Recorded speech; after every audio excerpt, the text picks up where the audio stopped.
সবাই এভাবে চিকেন রান্না করলে খুব মজা হয়।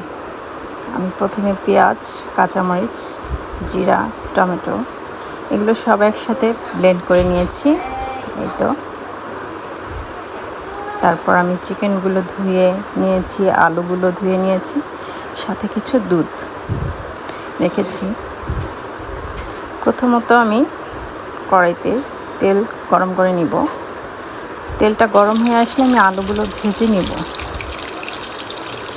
খুব বেশি ভাজবো না, সামান্য ব্রাউন কালার হয়ে আসলে আমি আলুগুলোকে নামিয়ে নিব।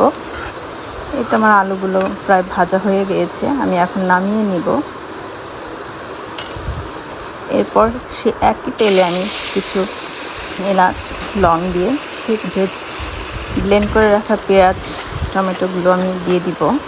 আমি কোনো পানি অ্যাড করব না, এখান থেকে যে পানিটা আছে সেটা দিয়ে আমি ভালোভাবে মশলাটা কষিয়ে নেব। আমি আর কিছু আদা রসুন দিয়েছি, দিয়ে ভালোভাবে মশলাটা কষিয়ে নেব।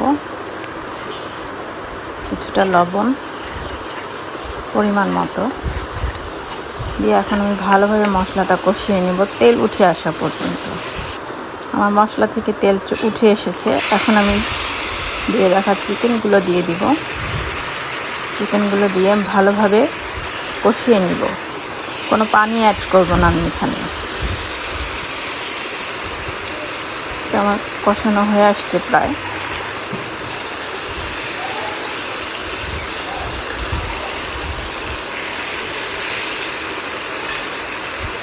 এখন আমি ভালোভাবে নেড়ে চিকেনগুলোকে সেদ্ধ হওয়ার জন্য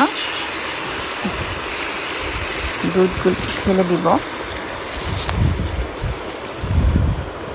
দুধের উপরেই আমি চিকেনটা সেদ্ধ করে নেব, আমি কোনো এক্সট্রা পানি ইউজ করব না।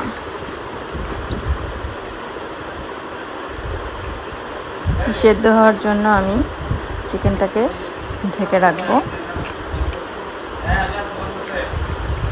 প্রায় আমার চিকেনটা প্রায় সেদ্ধ হয়ে এসেছে, মশলাটাও ঘন হয়ে এসেছে।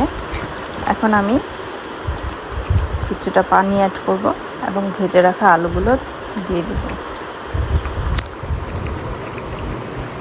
ওই তো আমার আলুও সেদ্ধ হয়ে এসেছে, চিকেনটাও সেদ্ধ হয়ে গিয়েছে, ঝোলটা ঘন হয়ে চিকেনটা নামিয়ে নিব। ভিডিওটি ভালো লাগলে লাইক, কমেন্ট, শেয়ার দিবেন।